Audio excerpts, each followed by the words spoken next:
And so when we got to our room, the room was dirty, there was dust everywhere. It's giving me prison.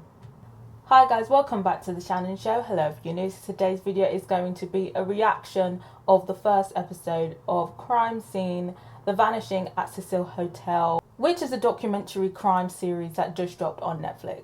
I hope everybody is doing as well as can be, and I really do hope everybody is being as proactive as possible in supporting the Black Lives Matter movement. And if you're still on the lookout for some resources, I've linked some in the description. Feel free to comment down below your thoughts on my commentary. I'm always up for a chat, I'm always up for a debate. And if you like this video, give it a thumbs up, and if you didn't, give it a dislike. No hard feelings. And if you really like this video, consider subscribing and helping you get out. So this Cecil Hotel joint, it's made by the same people who made the Ted Bundy tapes. I didn't watch that documentary. I think I'm going to get around to doing it, but I didn't watch that. But I do remember the discourse around it and how it was like really creepy. So I'm expecting some creepy shit. This is like my first documentary reaction on my channel, so this is going to be quite interesting. Immediately I kind of felt American Horror Story vibes. I do believe the hotel series was loosely inspired by the events that took place. So obviously I know there's a vanishing at some point. I think there's a murder. But yeah, I'm not gonna lie, I do like a little bit of true crime. I do find it's horrible, but I do find it interesting. I do tend to watch them at night as well. Like right before I go to bed. Still sleep like a baby though. When do you watch these crime documentaries? Can you watch them before you go to bed or not? It's one of the most obsessively followed true crime cases of this century. This gruesome discovery is the latest chapter in a dark history for the Cecil Hotel. Okay, oh, so it's Cecil, not Cecile. My bad. Drug dealers, prostitutes, rapists, murderers. Oh, okay. Well, Cecil was a place where serial killers, let their hair down. Oh, I don't know. Okay, drug dealers, prostitutes I can overlook, but serial killers and predators? It's getting creepy.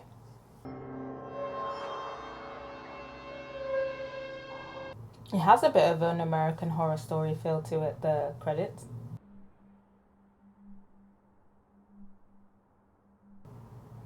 (2012), so not that long ago.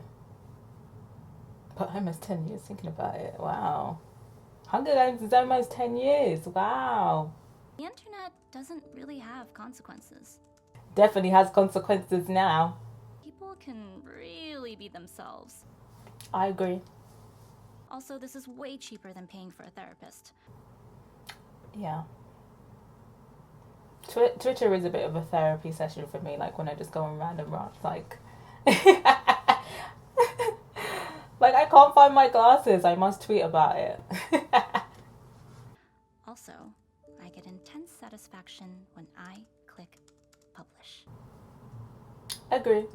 You enter a crash course into the shithole that is figuring out what the hell you want out of life. I think they could have had a better voice actor, because the voice isn't really that convincing. Must travel this summer for sanity. Okay, so this is how she ended up at the hotel. Have arrived in La La Land. And the rest is to be written. Oh, girl. It has $85 a night rooms and mostly guests from foreign countries. $85 a night, that's quite cheap for Los Angeles. I was the general manager of the Cecil Hotel She was working there. from 2007 to 2017, so 10 years. She worked there for 10 years. I think after the second murder or the second dodgy incident, I would have been gone shotted. The money must have been good.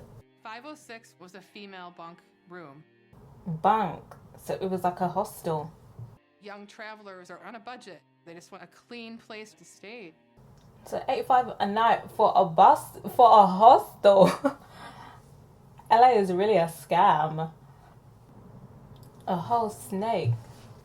I can only imagine what hotel cleaners actually have to deal with.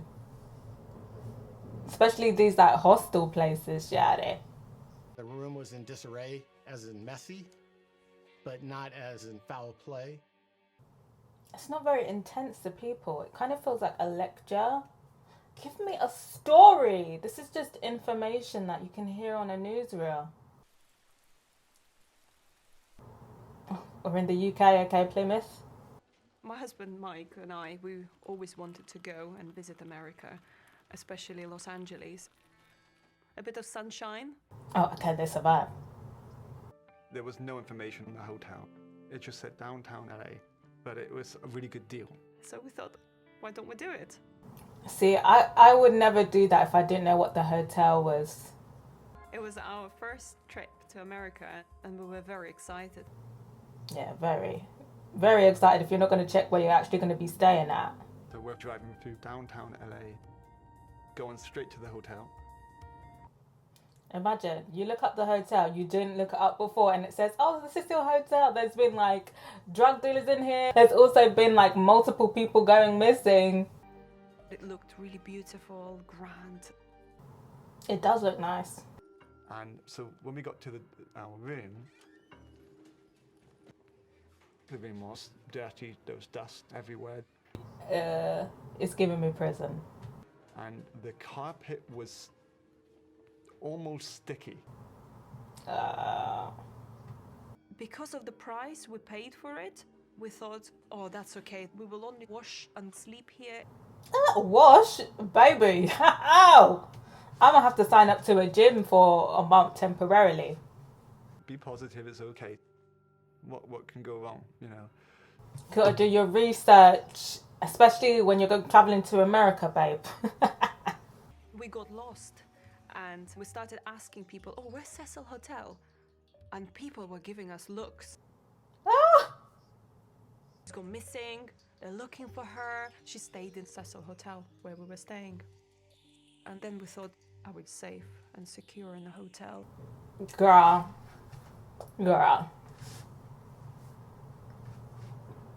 I definitely would have found somewhere else. And she walked towards the bank of the elevators. But that was the last time that anybody saw her.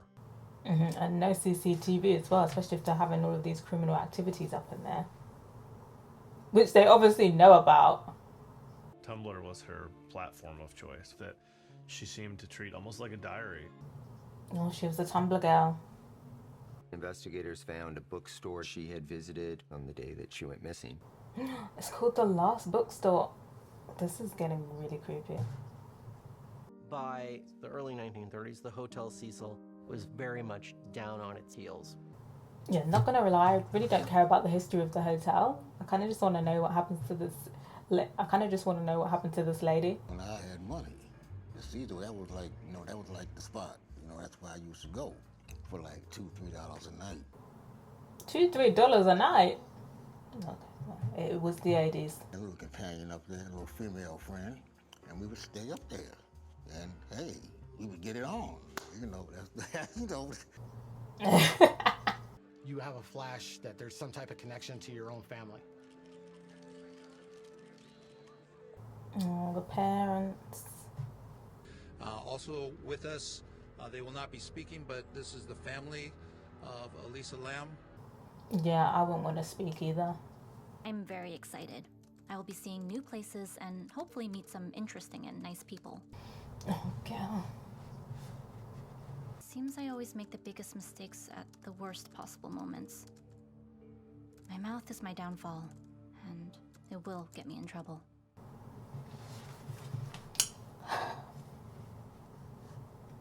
When you look at the environment of downtown, it's the exact opposite of my expectation. This is the real. Skid Row is a 56-block area. Okay, I feel like this is like getting off course. It's become a dumping ground after people are released from prison or jail or from a mental facility. So what are they saying? Someone from Skid Row attacked her, or what? Are they just trying to say it's a poor area? Like, I'm struggling to see where the relevance is. Anybody's vulnerable, especially if you're a naive girl from some other country who's here thinking that it's all peaches and roses.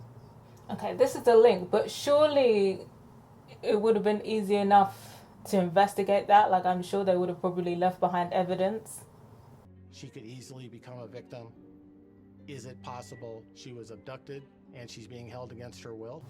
It took way too long to get to the point. The investigators became aware that there was security footage. Oh, and now they realize.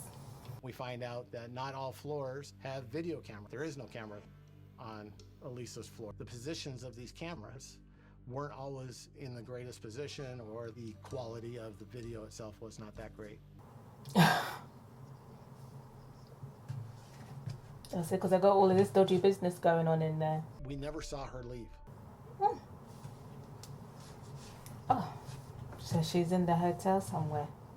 We felt that she's still here somewhere. She never left the hotel. Not with her legs shouted. The Cecil Hotel is an alternative to apartment living for people who are fresh out of prison, people who are on the run. The person who's in the elevator with you might be an 85-year-old sex offender who can't live anywhere else. Wow. In the 10 years that I worked there, there were thousands of 911 calls. And you lasted 10 years. I want to know what her paycheck was. Must have been like, you know, money off the top for letting all of these dodgy people in here, you know? There was a sniper in the hallway. The guy looks at me and he's like, "Ma'am, get in your room, get in your room. There's a person that's just stabbed somebody and they're loose inside the building." And she worked there for 10 years. Sorry, I'm going to keep saying this. There were women staying there who reported believing that they were being spied on in the shared bathrooms. I could never do those hostels where, like, there's a shared washing place. Nah. Yeah, I could never do a hostel shared shower. Nah. I started thinking to myself, what? Oh my gosh, what, you think she left in a dumpster? Yeah, that was not convincing. She is dodgy, this woman. That's what I suspected. Somebody, like, killed her and threw her in a dumpster or something. And outside the window, there is a fire escape. That's where the scent was lost. Ugh. As a YouTuber, I was looking into content and I saw the elevator video. Okay, they got a YouTuber up in there. She pokes her head out and whips her head both ways. She's making these strange steps. She's waving her hands. It's like she's conjuring a spirit. She exits to the left of the elevator, and then all of a sudden she's gone. Okay, obviously it's a bit weird, but I do think people are exaggerating. Maybe she's just, like, drunk.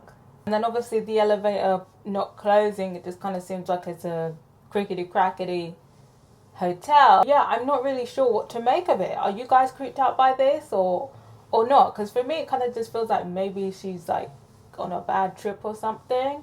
But then obviously this is the last footage we see of her, so of course it's going to be like, oh, this is the last footage that we saw. I think it would have been nice maybe to have, like, an actual body psychologist on here to, like, explain.